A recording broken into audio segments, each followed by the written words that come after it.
Hello everyone, welcome to prelim booster news discussion of only IAS. Date है आज की 30 जुलाई 2020 और आज का डिस्कशन हम स्टार्ट करते हैं।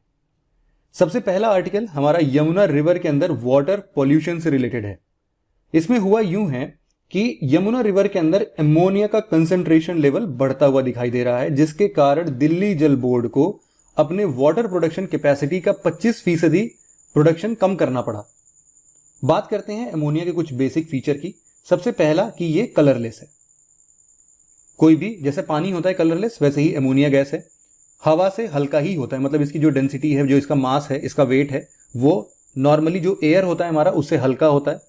दूसरे नंबर पर आपको ये पता होना चाहिए कि ये नेचुरली ऑकरिंग है। इसका मतलब क्या होता है?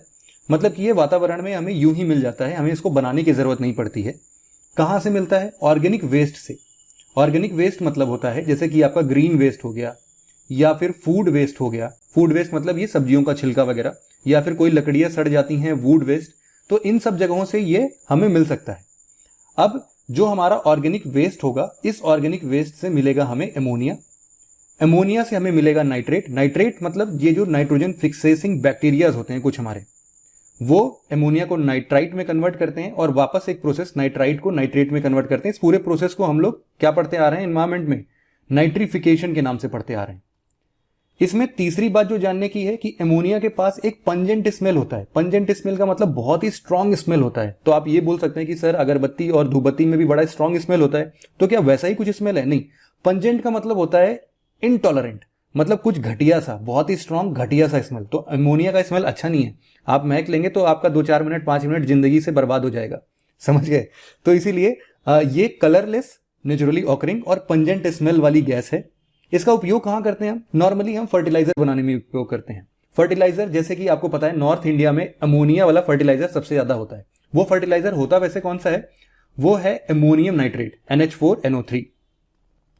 अमोनियम नाइट्रेट वाला ये फर्टिलाइजर इसके प्रोडक्शन में काम आता है। साथ ही साथ कुछ सिंथेटिक फाइबर्स, डाइज या फिर क्लिंजर जैसे कुछ अदर प्रोडक्ट्स होते हैं जिनमें अमोनिया यूज होता है उनके बनाने में।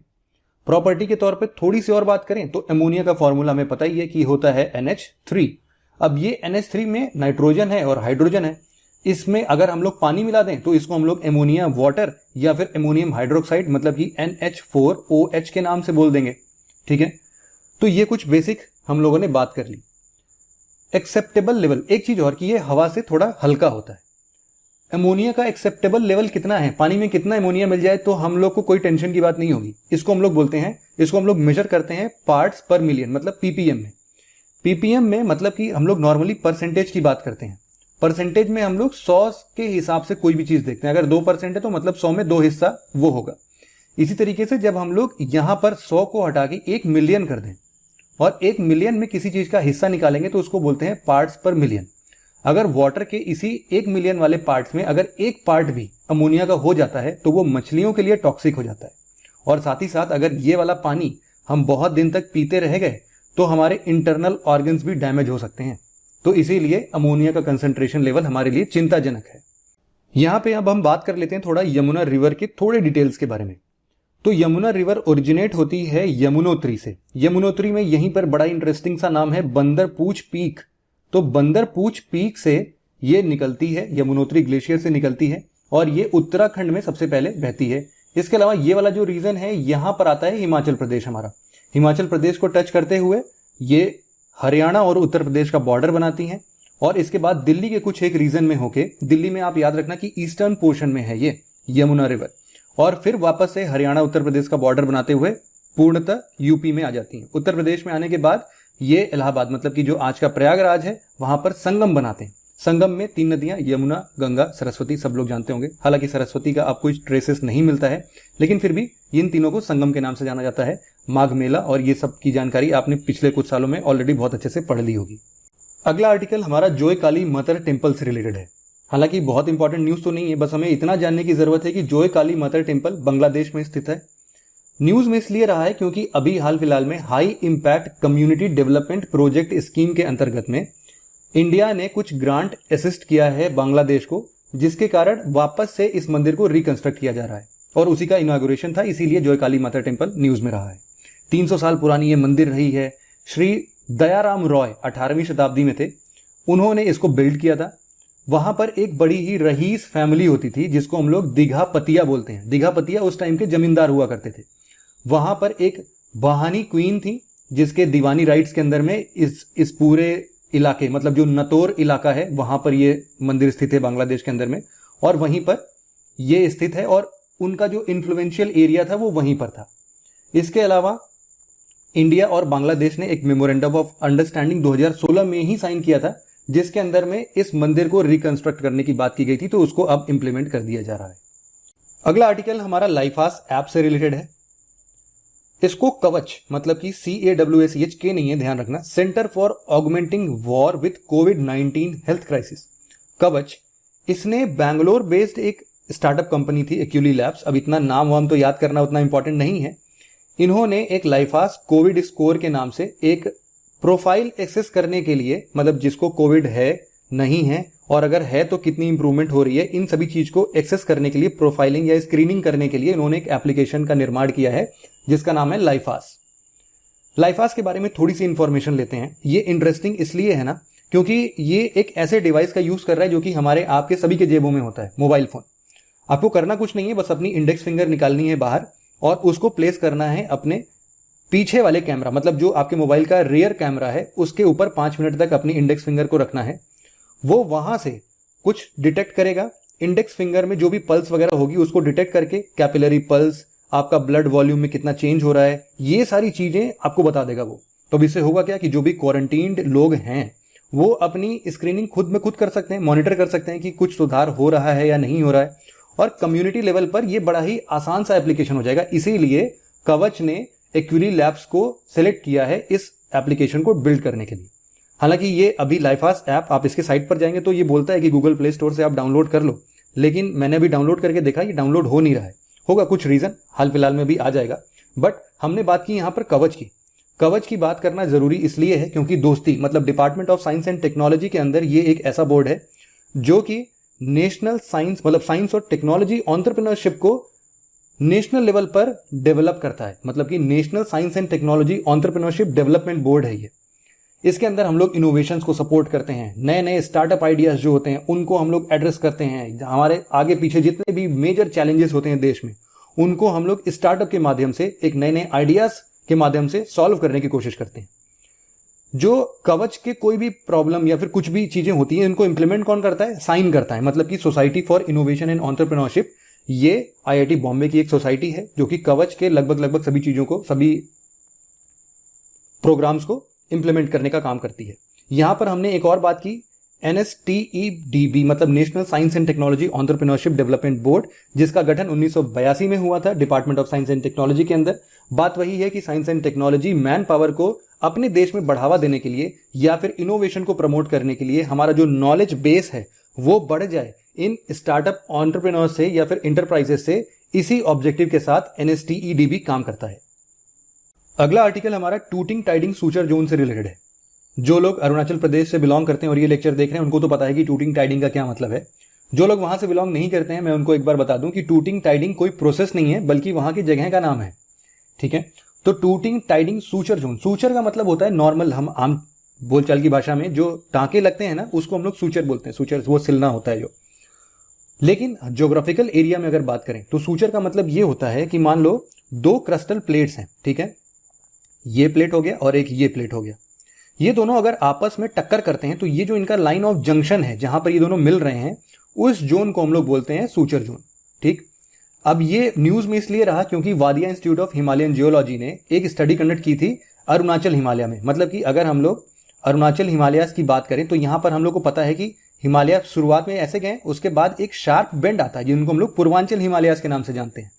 ये जो शार्प बेंड या फिर जिनको हम लोग सिंटेक्सियल बेंड भी बोलते हैं, ये जो सिंटेक्सियल बेंड वाला रीजन है यहां पर उनको क्रिस्टल डेप्थ पर, मतलब कि जो हमारा अर्थ का क्रिस्टल डेप्थ है, इस क्रस्ट के नीचे वाला जो डेप्थ है यहां पर छोटे छोटे अर्थक्वेक जनरेट होने की संभावनाएं मिल रही हैं। अब ये चिंता का कारण इसलिए बन जाता है ना क्योंकि यहां पर हम लोग बड़े बड़े हाइड्रो पावर प्रोजेक्ट्स लगाने जा रहे हैं, बड़े बड़े रोड्स को कंस्ट्रक्ट कर रहे हैं। अब इतना बढ़िया इंफ्रास्ट्रक्चर डेवलप कर रहे हैं और बिना ये स्टडी किए कि यहां पर अर्थक्वेक प्रोन एरिया तो नहीं है, क्योंकि बाहर बाद में भविष्य में हमें ये भी तो समझ में आना चाहिए ना कि बाद में पता चला अर्थक्वेक आया और टूट गया, तो हमें पता चलना चाहिए। इसीलिए ये स्टडी बहुत इंपॉर्टेंट है और हमें इसका पता लगाना भी बहुत जरूरी था। टूटिंग, टाइडिंग, सूचर, जोन, ठीक है। सिग्निफिकेंस हमने पढ़ लिया कि हमें एक प्रिपेयर्डनेस लेवल बढ़ानी पड़ेगी, जिसकी वजह से हमारे जो भी प्रोजेक्ट हम इंफ्रास्ट्रक्चर में डेवलप करने की बात कर रहे हैं उसमें इन बातों का ध्यान रखा जाएगा। बात करते हैं डिसकंटिन्यूटी की। क्या होता है सूचर, जो हम लोग बोल रहे हैं सूचर, जहां पर फॉल्ट आ रहा है क्रस्टल डेप्थ पर, तो क्या हो रहा है कि क्रस्टल या फिर क्रस्ट, मेंटल, कोर, ये सब जो भी रीजन्स है ना, इन दो ऐसे रीजन्स में जहां पर इनकी डेंसिटी या फिर जो इनका मटेरियल है वो अचानक से चेंज हो जाता है, इनके ज्वाइनिंग एरियाज को या फिर ज्वाइनिंग सरफेस को हम लोग क्या नाम देते हैं? डिसकंटिन्यूटी का नाम देते हैं। और इसको जिन जिन लोगों ने खोजा है उन्होंने अपने अपने नाम पर शायद इसको रख लिया है। तो नाम भी कैसे हैं? कोनोरॉड, मोहोरोविक, रेपिटी, गुटेनबर्ग और लेहमैन। इसको याद रखने का बड़ा ही सरल तरीका है, chief minister of Rajasthan is a good learner. बहुत सारे लोग और भी एब्रिविएशंस या फिर और भी निमोनिक्स बना सकते हैं, फिलहाल इस तरीके से आप याद कर सकते हो। और ये जो पहला यहां पर जो सूचर जोन की बात हो रही है, ये बात हो रही थी मोहोरोविक डिसकंटिन्यूटी पे, या फिर मोहो डिसकंटिन्यूटी इसको बोलते हैं, जो कि लोअर क्रस्ट और अपर मेंटल के बीच का सरफेस है। इसी तरीके से रेपिटी, गुटेनबर्ग और लेहमैन भी अलग अलग डिसकंटिन्यूटी है, अलग अलग लेवल्स पे। अगला आर्टिकल हमारा प्री पैक से रिलेटेड है। ये इस बार के एग्जामिनेशन पॉइंट ऑफ व्यू से इंपॉर्टेंट है क्योंकि बहुत जनरल टर्म है और इसका मीनिंग थोड़ा सा डीप है, जिसकी वजह से यूपीएससी का फेवरेट टॉपिक बनेगा और इस पे क्वेश्चन बनने की पूरी संभावना है। प्री पैक को समझने से पहले थोड़े से बैकग्राउंड में हम डिस्कस करते हैं। बात करते हैं हम 2016 की, जहां पर insolvency and bankruptcy code India में आता है, IBC। यहां पर दो टर्म मैंने बोला है, इंसॉल्वेंसी मतलब इंसॉल्वेंट और बैंकरप्सी या फिर बैंकरप्ट। इसका मतलब क्या है? मान लो कोई भी कंपनी या फिर कोई पार्टनरशिप फर्म या फिर कोई इंडिविजुअल फर्म है, इन लोगों ने कोई बिजनेस किया, कोई प्रोडक्शन हाउस खोला और इन्होंने अपना प्रोडक्शन किया लेकिन घाटे में चले गए, इतना नुकसान में चले गए कि इनके पास एक फूटी कौड़ी नहीं बची है कि अभी आगे लगा सकें। तो उन्होंने बोला कि भाई मैं इंसॉल्वेंट हो चुका हूं, मेरे पास एक फूटी कौड़ी नहीं है, तो मैं जितने भी मुझसे जिन जिन लोगों ने उधारी लिया था मैं नहीं चुका पाऊंगा। बात सीधी सी है। तो ये मतलब होता है इंसॉल्वेंट, मतलब दिवालिया निकल गया इनका। लेकिन बैंकरप्ट का मतलब ये होता है कि अगर किसी कोर्ट ऑफ लॉ ने ये डिक्लेयर कर दिया कि हाँ ये इंसान सच में दिवालिया है, मतलब कि ये सच में इंसॉल्वेंट है, तो उसको हम लोग बोलते हैं बैंकरप्ट हो चुका है। अब ये इस पे मोहर ठप्पा लग गया है कि अब ये ये बैंकरप्ट है, ठीक है। अब यहां पर बैंकरप्ट होने के बाद प्रॉब्लम ये आती है ना कि जो इनके क्रेडिटर्स थे, जिन्होंने इस कंपनी में पैसा लगाया था, उनके पैसे वापस कौन करेगा? अब इसके लिए national company law tribunal NCLT का गठन किया गया। ये NCLT insolvency and bankruptcy code के अंदर में ट्राइब्यूनल जैसा काम करता है, केसेस वगैरह देखता है।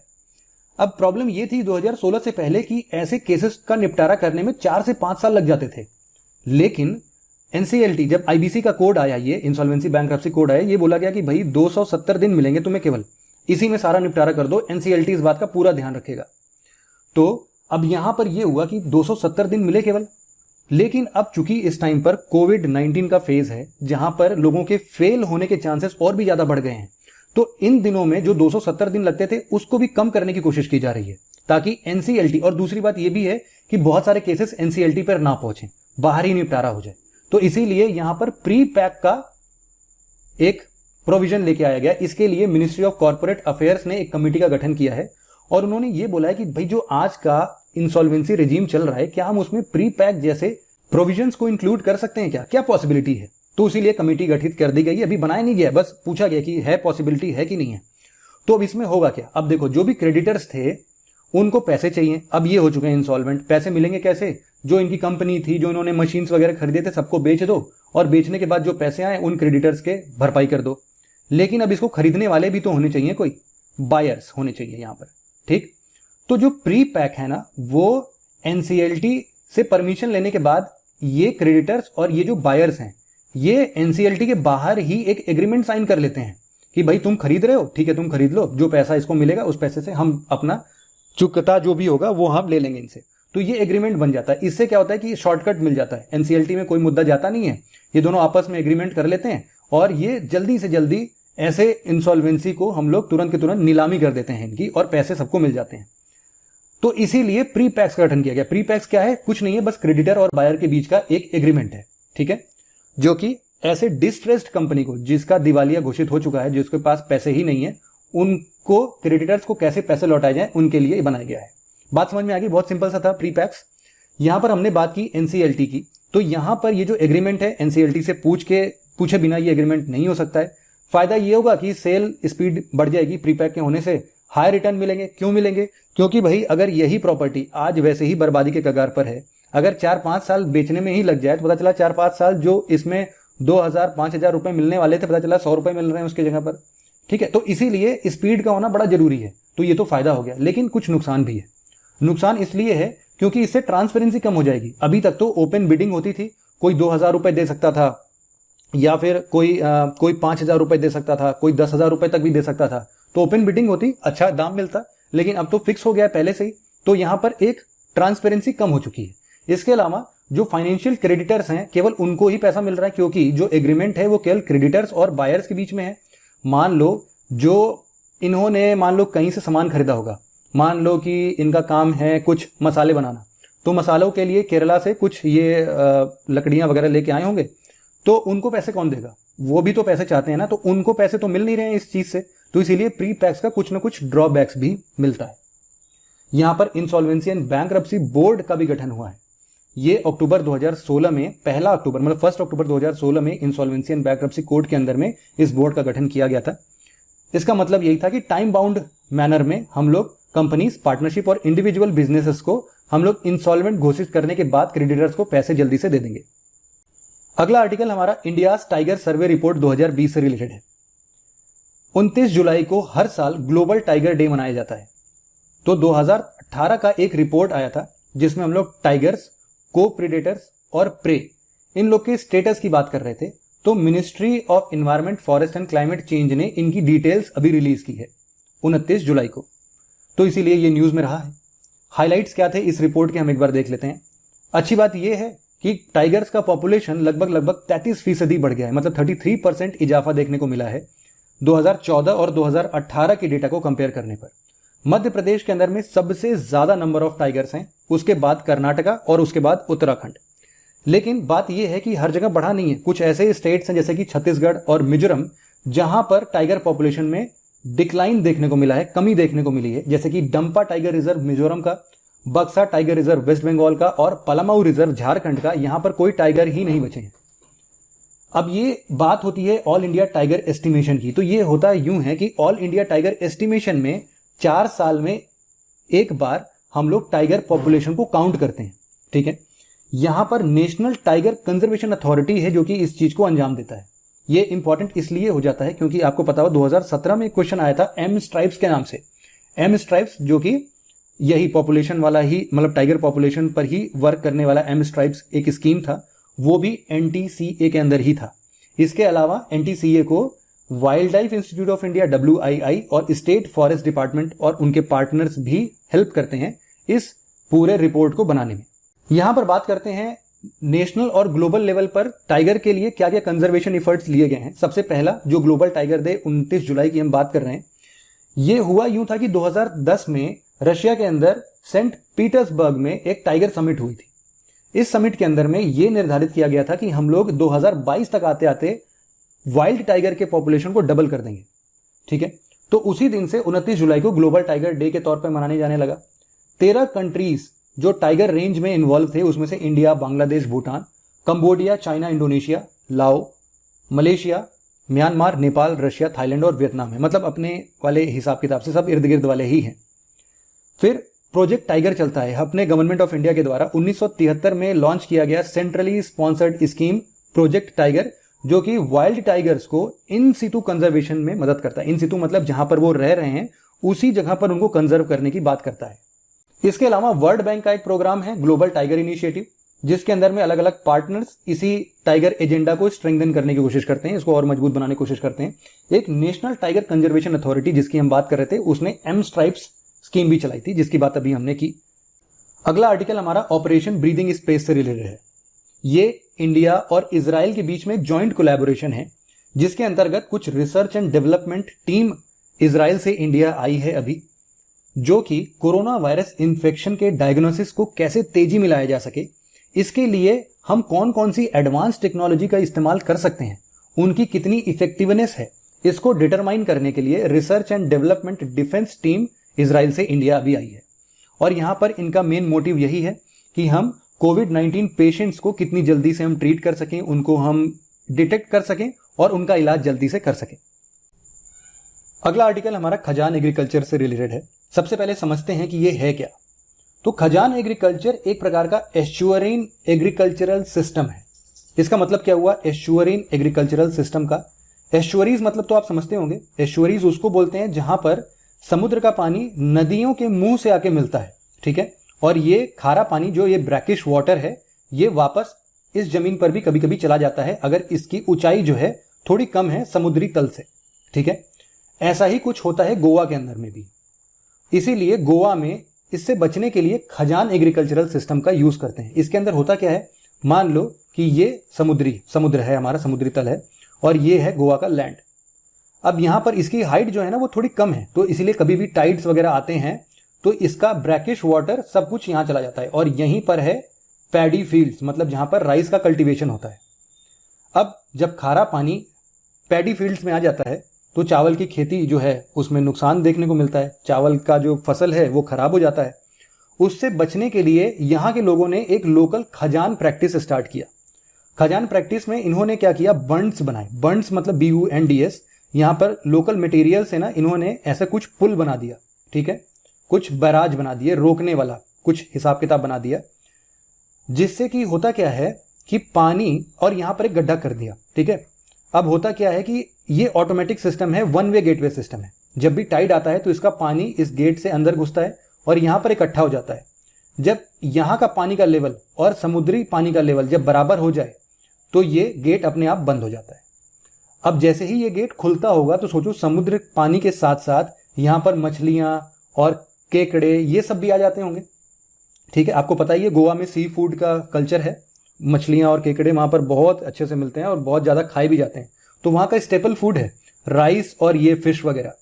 तो अब सोचो कि ये एक प्रकार का ऐसा मल्टी फार्मिंग स्ट्रेटेजी हो गया जिससे हमने अपने यहाँ के चावल के खेत को भी बचा लिया और यहां पर हमने मछली पालन करने के लिए या फिर मत्स्य पालन के लिए हमने फार्मर्स और जो ये हमारे मछुआरे होते हैं दोनों का काम सही कर दिया। तो अब इसमें प्रॉब्लम कुछ ऐसी आ गई थी कि कुछ 1979 के आसपास में कुछ हमारे एग्रीकल्चरल लॉज बने थे जिससे कि मैंग्रोव एरियाज को प्रोटेक्ट करने की बात हो गई थी। तो वहां पर खजान फार्मिंग का जो मेथड है धीरे धीरे डिग्रेड होने लगा, कम होने लगा और अब बिल्कुल खत्म हो चुका है।